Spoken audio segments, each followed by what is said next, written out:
हमारे ईमान का हिस्सा रसूलुल्लाह की अहादीस है, अल्लाह का कुरान है और सहाबा इकराम का इजमा है। और सच ही सच है, जहाँ झूठ आए, जो पैगम्बर अलैहिस्सलाम के सहाबा पे ऐसा जुमला कसे जिससे नऊज़ुबिल्लाह ये पता चले कि हुजूर की जमात मुखलिस नहीं थी या रसूलुल्लाह के आले बैत नऊज़ुबिल्लाह लालची थे, उसको उठाकर दीवार पे तो पटका जा सकता है, उसे काबिल एहतराम नहीं समझा जा सकता। जिसे कुरान ने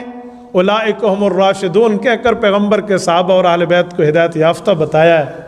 और उलाइका हुमुल मुमिनून हक्का कह के उनके ईमान की हकीकत बताई है, उलाइका हुम खैरुल बरिया कहकर इस धरती की सबसे अफजल मखलूक कहा है। उनकी शान को घटाने के लिए कोई बंदा, कोई किताब, कोई जुमला, कोई तारीख की ऐसी रिवायत आए तो याद रखें वो हमारे ईमान का हिस्सा नहीं है, हमने उसे नहीं मानना।